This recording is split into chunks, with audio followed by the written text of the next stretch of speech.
Okay, we move on to the next part of the program, which is the panel discussion. So if questions came up during the lectures or the workshops, you can now ask them. And the panel members are the persons who gave the lectures today: Herman Vermeulen, Barend Voorham, Erwin Bomas, and Patricia van Lingen. So if there are questions, you can use the toolbar right now. Renate? Yeah, thank you. I have a question. In the lecture of Barend, Barend told us to discuss your own partial truth. And I was thinking that's just quite a difficult thing for yourself already. But I think also for other people, because a lot of time you cling to truth, you think that they are true. So you are sort of attached to them, not knowing that you are attached to that truth. So how can you discuss your own partial truth? But the main question is, how can you discuss that with other people to help them to open up their point of view? Can you elaborate on that? I think the first thing you have to do tonight before you go to bed, to evaluate all the thoughts you have today and then break them all. That's not me who said that, but the Peruka, Gottfried Peruka said that. Because, you know, there's always a danger that you crystallize your thoughts. And when you crystallize your thoughts, it will become dogmas. And when it become dogmas, you will discuss them. So the first thing you have to do, I think, is be critical with your own ideas. And that doesn't mean that you can find any truth, but you have to be aware of the fact that the truth you have found can grow, can get bigger, can get more universal. And the second thing you have to do, if you have that mentality, it's easy to talk about it with others. I think it's easy. Because if you have that open mind, you are not so attached to your own thoughts or your own truths. You just try to, if the truth is really important for you, you're not attached to your truth, because you always want to get more, learn more. I'm studying the Theosophy for about 40 years now, more or less, I think more.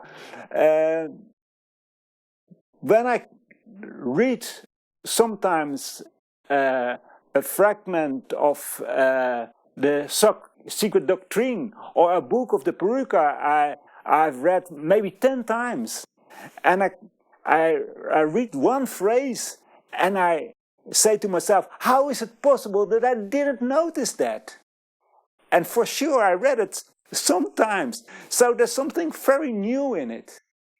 And if you got that mind of wonder, you know, everything you see in maybe a flower or the words of your neighbor, you can learn from it. You can learn from it. And then it's not so difficult, I think, to discuss your own truths. And maybe sometimes it's even good to discuss them and to provoke your own thoughts by discussing it with your friends or your neighbors. But it starts all with your own thoughts, and really don't attach to the thoughts, and really don't think that it's an absolute truth. But it's always possible to get a bigger, more beautiful thought, more wiser thought, etc. In fact, it's what But Patricia said it's the YOLO part in us who is stick to its own truth. Yeah, and it's the seeker of truth, the superpersonal part in us. Well, I think if you live in the superpersonal part, your life is much richer, much more interesting, and that's the most important, you are a better citizen and you are more compassionate towards your fellow human beings. So it's it's a choice you have to make. Yeah. Anyone want to? Yeah, I maybe I can add another angle. There is this.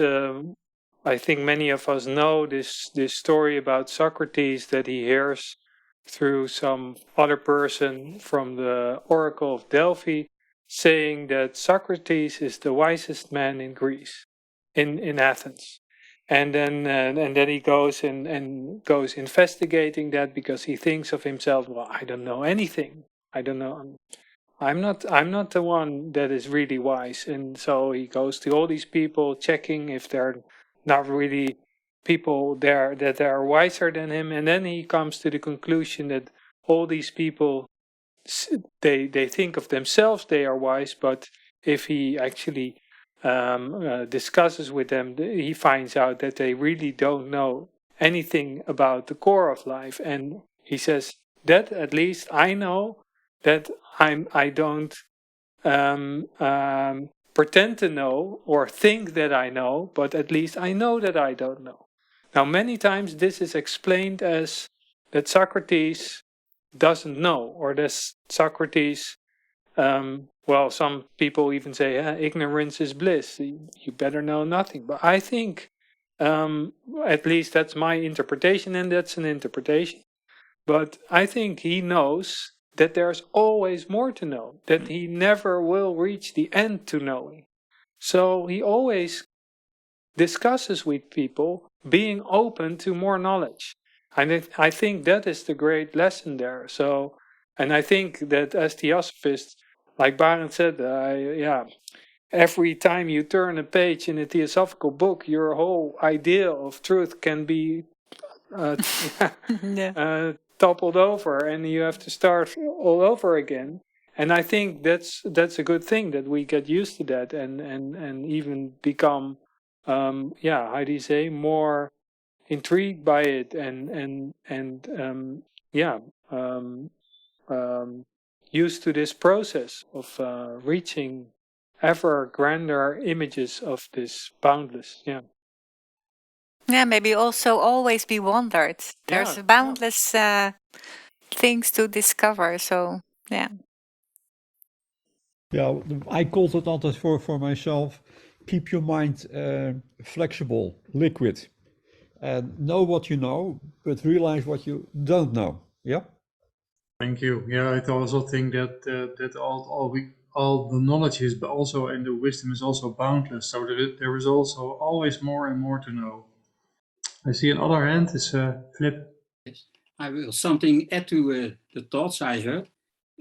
Maybe it is also interest to have love for the true self.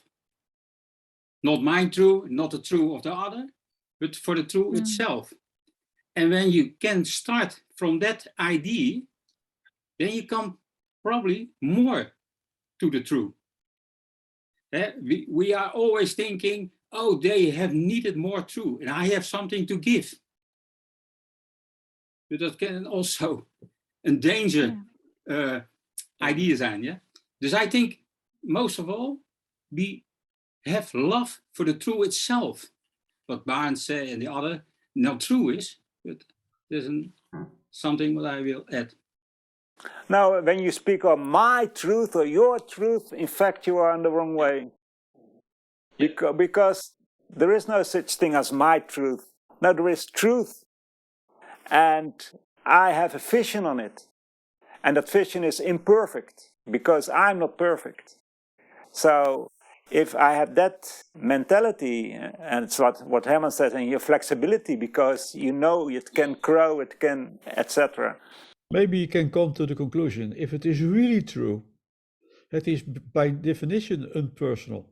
So as long as there are difference of opinion or different visions of truth, it cannot be true, totally true, like Barend also told in his lecture. Yeah. Are there other questions? Yoga? For me, it is a great adventure, not only to look for deeper and deeper truth, but every time I understand something better, to ask myself, what will change my behavior now? What am I doing in another way? And that is a real challenge to find out. A silly example. It took me months to find non-leather shoes, because in my lectures about conscience, one of the things was not using animal products when you don't need it. So I ordered myself to change my habits on clothing. That is a silly example, but there are so many things you have to think through, not only finding truth, but how will that change your choices in life? And for me, that is a daily struggle to find out in what way I have to change now. And I see people nodding very seriously. I'm not the only one, I think. I see Samantha, you raise your hand. Yes, you are muted now, right now, Samantha. Oh, thank you. I'm so glad you brought up your presentation on conscience, because I was sitting here thinking the role that conscience plays in our understanding of our truths, and how that links to the objective idealism, because Barend, you explained that objective idealism has to do with our senses. Yeah, so let's say like our lower self, I'm not sure. But what role does conscience then play in our understanding of our reflective truths? Well, if I may start, yeah? Mm-hmm. Conscience you may compare with the storehouse of spiritual knowledge, ethical knowledge you have already evolved in former lives. That's your conscience. So it's kind of touchstone, you know. It's when it speaks to you, it normally speaks in a negative way. So it says that you shouldn't do something, and it's a kind of instrument you always have to use in any decision you make. So if you make a decision according to the knowledge you already developed in former lives, it will in most cases be silent because you are not doing anything wrong. But it's limited also. Your conscience is also limited. It's a partial truth. It depends on each individual, of course, because we don't have all the same history, and some are much wiser and have learned much more ethical lessons than others. So conscience is something that should be always in the front of your mind, and it automatically let hear of it the moment you do something you shouldn't do ethically. And I don't quite understand what was the relationship with the conscience and objective idealism. Maybe you can repeat that, Samantha. You explained that objective idealism had a lot to do with our senses, you know, how we sense our environment, coming to truths. And so I thought, okay, got that, you know, but what role does conscience play and how we perceive or express or know the truth. And you just explained that, cyclically we gather all this information through past lives about our conscience. And does that have an impact on how we view the truth, I guess? If I may, in the second lecture, we presented these 3 questions based on 3 inner instruments. So the intellect with the question, is it logical? Our sense of coherence or insight with the question, is it universal? And our sense of unity with the question, is it ethical? And then we also pointed to conscience and intuition. And we had a discussion in our workshop group after the 2 first lectures. Someone saying, well, ethical, it sounds a bit like a dualistic right or wrong question, and it's not so of a different how do you say, well, he distinguished it between a more philosophical question like, is it universal? But then we explained, if you really use your conscious, your inner instruments for this question, is it ethical? That's something different. Then it's not, is it right or wrong? No, is it from the most grand view you have of unity, using your sense of unity? Can you see if your action would be in line with the unity, let's say, in other words, unselfish, or more selfish for yourself? And I think that's something their conscience comes in play. And of course, we can, like Barend said, conscience is not absolute. It's limited. It can grow. It's the storehouse of all past incarnations, the ethical lessons we have learned. So, but when it's silent, at least we know, okay, we're acting in line with our conscience. And of course, we also have intuition, which is, from theosophical standpoint, even something higher than our conscience, but that's something we still, well, have very modestly developed as the average person. So, and then these questions really help. Is it logical? Is it ethical? Is it universal? We can help that also to distinguish real intuition, true intuition, from just an intuitive feeling, which might be, well, just a more on the emotional level. So I think that the objective idealism. Yeah. Yes. Also, there. I think, Samantha, when you because objective idealism means that your thoughts, your mind, interprets something you perceive. For instance, I perceive that my neighbor of my nation is better than other nations. Then my conscience says, no, that's not true. And that's the relation, I think. I never thought about it, but now I think that's the relation, because if my mind interprets a rope as a snake, my conscience probably would say nothing, because it's no ethical problem.